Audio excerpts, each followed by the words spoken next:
Gracias a Dios, nuevamente nos permite reunirnos en su casa a vivir la liturgia. Decíamos en las reflexiones del sínodo que lo que nos hace ser cristianos, lo que nos incorpora a la comunión, no nada más es creer o no nada más es ver los eventos religiosos en las redes sociales. Eso no te hace más cristiano. Eso no te significa la comunión. En estas reflexiones del sínodo veíamos con toda claridad que lo único que nos lleva a experimentar la comunión con la Iglesia es vivir la liturgia, es vivir la Eucaristía, vivir en carne propia como nuestro Señor Jesucristo, enviado del Padre, que se encarnó y se entregó por nosotros para nuestra salvación. Uno de los peligros que estamos palpando después de la pandemia es que mucha gente ya se acomodó a mirar al sacerdote que más le agrade en las redes sociales, a escuchar oraciones bonitas, y con eso ya como que hay un consuelo de que ya estoy yo viviendo mi vida cristiana. No es malo, aclaro, no es malo. Son cosas saludables que le hacen bien al alma, pero no le harían el mismo bien que si nosotros decidimos vivir nuestra fe como nos han enseñado nuestros padres y nuestros abuelos. Es un riesgo que ya se está haciendo presente después de la pandemia. Ya tenemos semáforo verde, ya hay más libertad para que podamos asistir a nuestro culto religioso. Y nos damos cuenta, evidentemente, pues que mucha gente ya se acomodó en su zona de confort, pero creo que es mi deber recordar que lo único que nos incorpora a la comunión con la Iglesia es vivir la fe, especialmente en la vida litúrgica. El caminar con la Iglesia en la liturgia, el recibir los sacramentos, el recibir la Sagrada Comunión, y los que no puedan recibir la comunión espiritual. Caminar con la Iglesia viviendo los sagrados misterios que nos dieron salvación. Yo les decía el otro día, hay dos tiempos ordinarios, antes de Pascua y después de Pascua. El tiempo ordinario antes de Pascua es una invitación a la conversión para que nosotros recibamos el beneficio del acontecimiento salvífico de nuestro Señor, su pasión, su muerte y su resurrección. Conviértete y cree porque el reino de los cielos está cerca. Vivimos la Cuaresma, vivimos la Semana Santa y el Triduo Pascual. Y ahora estamos viviendo la segunda etapa del tiempo ordinario. Y la diferencia respecto a la primera etapa del tiempo ordinario es que si caminamos en la vida litúrgica de la Iglesia, pues ciertamente ya experimentamos con Jesús el acontecimiento salvífico de su pasión, de su muerte y de su resurrección.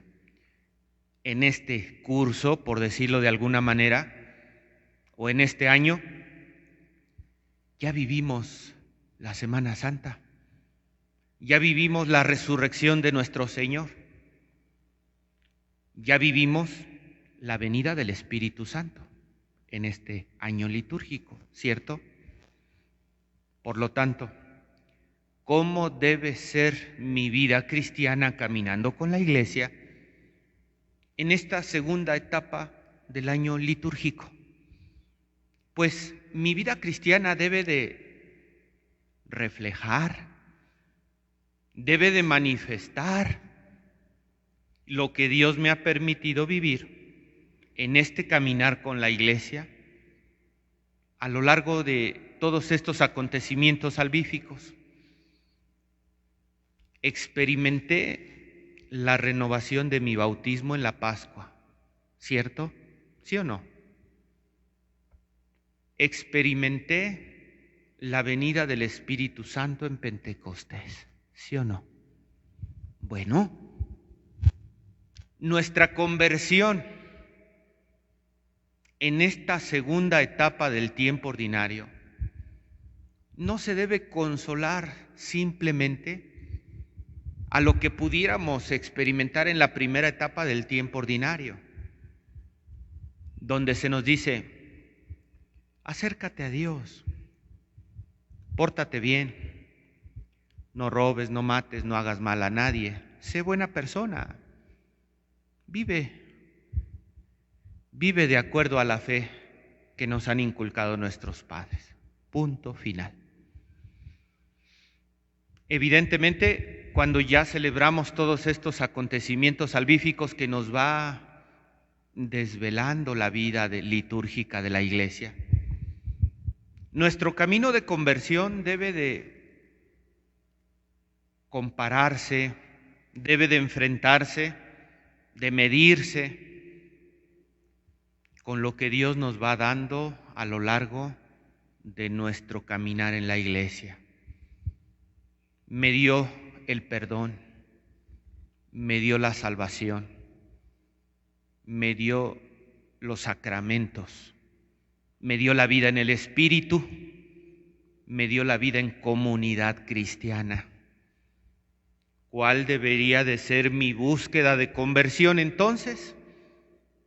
En este ciclo o segunda etapa del tiempo ordinario, creo yo que buscar mi conversión, sobre todo para los que nos esforzamos por vivir la fe, para los que vamos más avanzaditos en el camino del Señor, o que la gente nos toma de referencia como: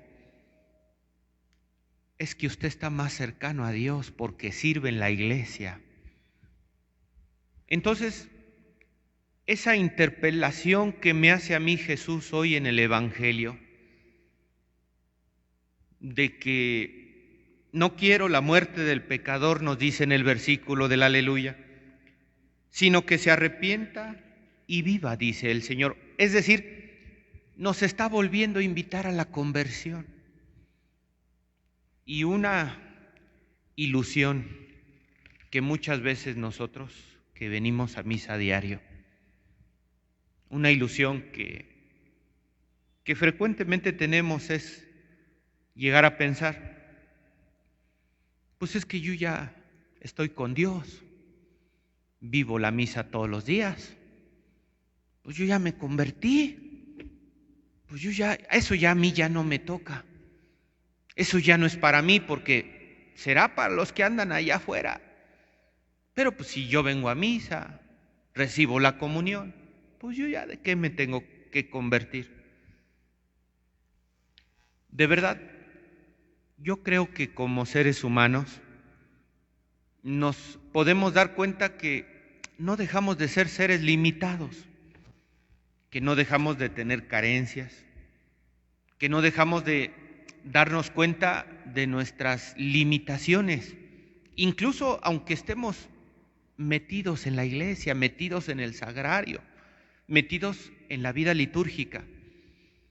Por lo tanto, nuestro deseo permanentemente, creo yo que hasta que me muera, hasta que Dios me llame a su presencia, yo tengo la oportunidad, incluso en el último minuto de mi vida, de buscar mi conversión. Yo le pido a Dios el día de hoy, sábado, que me ayude a ser mejor ante sus ojos que el día de ayer viernes y que el sábado de la semana pasada y mañana domingo. Yo le pido a mi Señor que me ayude a ser mejor persona de la que pude haber sido hoy, que quite de mí todos aquellos obstáculos que no me dejan vivir como hijo suyo, que no me dan esa paz que solo Dios me da, porque me meto inmerso en las cosas del mundo y me olvido de las cosas de mi Señor. La invitación a la conversión seguirá siendo vigente de parte de nuestro Señor. Entonces, mi exhortación sería: no nos confiemos. Dios me libre que yo diga, es que yo ya soy bueno, pues yo ya no necesito esforzarme, porque pues ya soy sacerdote, pues, comulgo todos los días, estoy bien. No, mi Señor me ha llamado y me ha predestinado ¿a qué cosa? ¿Cuál es la única predestinación que Dios ha hecho de nosotros cuando nos creó? En palabras de San Pablo, la santidad. Nosotros no estamos predestinados para la tragedia. Nosotros no estamos predestinados para ninguna situación negativa. Para lo único que estamos predestinados es para la vida en santidad. Y ese debe de ser nuestra meta a la que debemos correr, tratando de alcanzarla a lo largo de nuestra vida.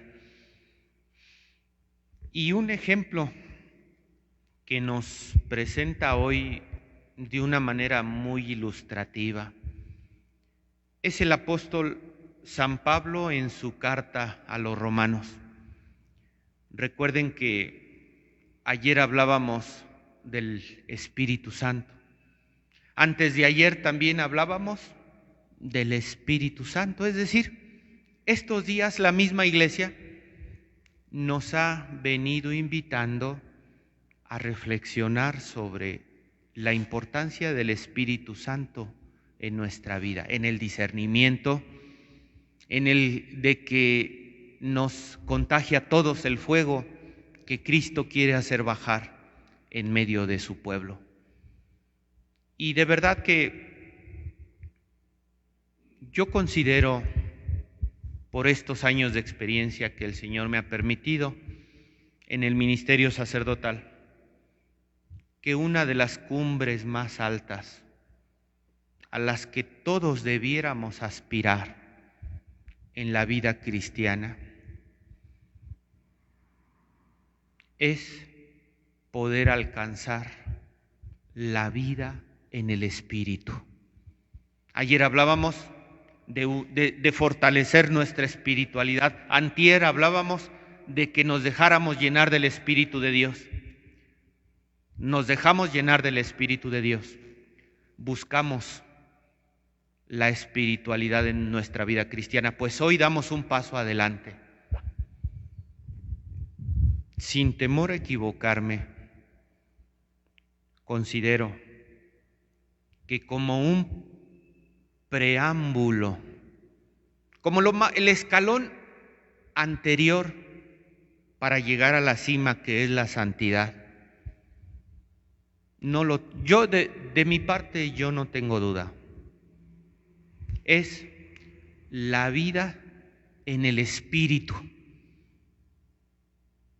Y San Pablo en su capítulo 8 de la carta a los Romanos nos viene diciendo, ojalá y si estamos interesados en la vida en el Espíritu, le pudiéramos dar una leída a ese capítulo 8 de la carta de San Pablo a los Romanos.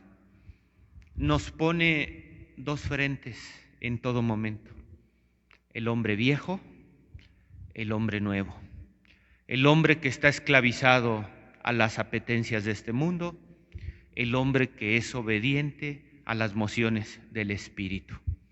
Si nosotros ya nos encontramos con Dios, si nosotros ya vivimos nuestra fe, si nosotros estamos enamorados del Señor, ¿qué actitud deberíamos de buscar permanentemente nuestra vida cristiana, la que llevan los hombres en una vida desordenada y egoísta, o los que llevan las aspiraciones conforme al Espíritu que les conducen a la vida y a la paz.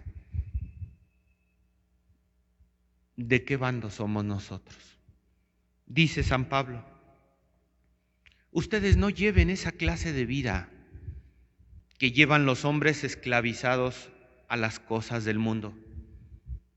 Ustedes más bien lleven una vida conforme al Espíritu de Dios. ¿Por qué?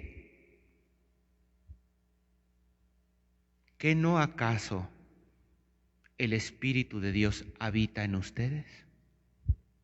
¿Sí o no? Y si el Espíritu de Dios habita en mí, ¿cuál es la vida que debo de aspirar? Y evidentemente la vida del Espíritu. Ojalá pues, hermanos, hermanas, que sobre todo los que decimos ir un poquito más avanzados en esto, no dejemos de buscar, ante todo, esa presencia de Dios en nuestra vida, esos criterios que vienen del cielo y que son movidos a través del Espíritu de Dios en el discernimiento y en el comportamiento de nuestra vida cristiana. Que así sea. Que así sea.